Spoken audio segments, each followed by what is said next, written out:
Fitria 08. Saya Melinda Din 12. Saya Mutiara Ramadhania yang 10.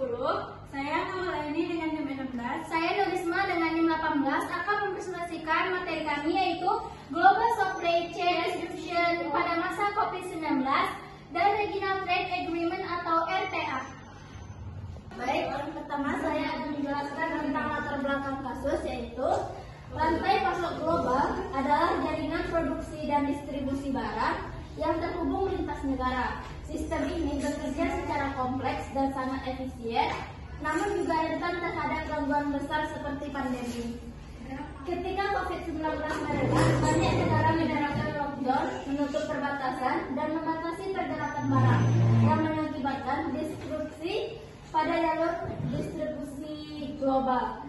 Indonesia tergabung dalam banyak jaringan pasok internasional, terutama di sektor otomotif dan elektronik terkena dampak langsung dari distribusi ini. Menurut Triada 2023, sistem rantai pasok global sangat tergantung pada efisiensi dan kecepatan. Namun, pandemi membuktikan bahwa efisiensi ini tidak sebanding dengan ketahanan sistem. Keterlambatan pengiriman dan kelangkaan bahan baku menyebabkan banyak industri berhenti beroperasi sementara waktu, menunjukkan pentingnya menyeimbangkan efisiensi dengan resiliensi dalam manajemen rantai pasok.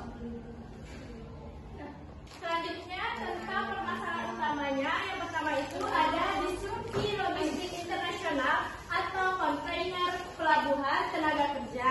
Yang kedua itu ada kenaikan biaya logistik dan inflasi global. Yang ketiga itu ada UMKM belum optimal memanfaatkan fasilitas RTA atau pemanfaatan tarif rendah. Yang keempat itu ada ketimpangan daya saing industri domestik versus negara RCEP.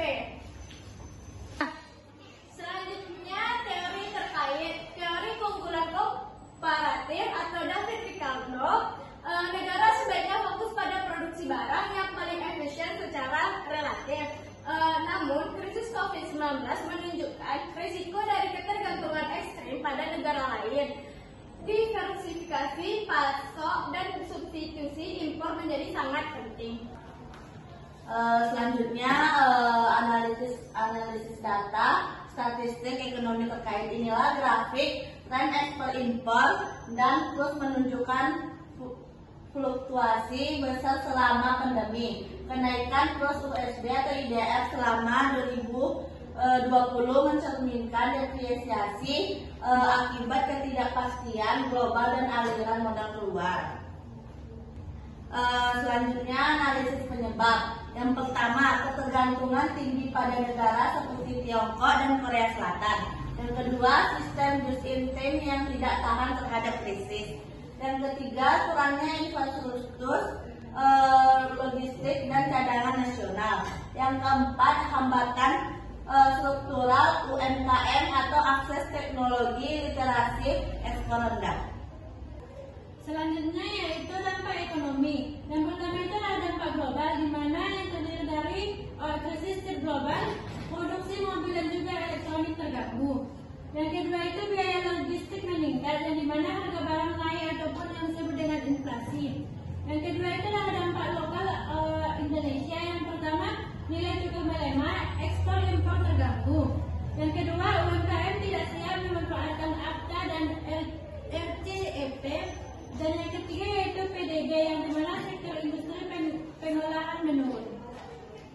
Solusi dan rekomendasi dari kasus ini adalah: solusi yang pertama adalah diversifikasi sumber pasok, yang kedua ada peningkatan kapasitas produksi dalam negeri, yang ketiga ada modernisasi logistik nasional dan buffer stok komponen vital, yang keempat ada digitalisasi rantai pasok. Kemudian rekomendasi ada percepatan implementasi Make in Indonesia 4.0, kemudian ada insentif untuk investigasi teknologi manufaktur, ada layanan konsultasi ekspor dan pelatihan digitalisasi UMKM, dan terakhir ada perkuat kerjasama RCP dan ASEAN untuk platform UMKM regional. Adapun kesimpulannya adalah pandemi COVID-19 telah membuka mata dunia termasuk Indonesia terhadap kerentanan sistem rantai pasok global yang selama ini sangat bergantung pada efisiensi dan keterhubungan internasional. Disrupsi yang terjadi tidak hanya menimbulkan kelangkaan komponen vital seperti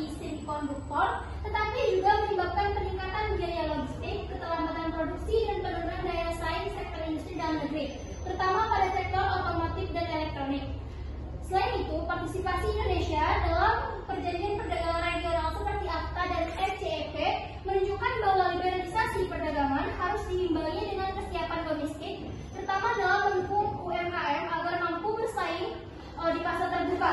Keterbatasan infrastruktur logistik, rendahnya literasi ekspor, dan ketergantungan pada impor menunjukkan bahwa perlunya reformasi struktural yang menyeluruh. Nah, untuk menghadapi tantangan ini, Indonesia harus memperkuat kapasitas produksi dalam negeri, mendorong digitalisasi sistem logistik, serta memberikan dukungan afirmatif kepada pelaku usaha lokal. Nah, dengan langkah strategis tersebut, Indonesia diharapkan tidak hanya dapat bertahan dalam menghadapi krisis global, tetapi juga memperkuat posisinya dalam perekonomian regional dan global secara berkelanjutan. Sekian presentasi dari kelompok kami mengucapkan wassalamualaikum.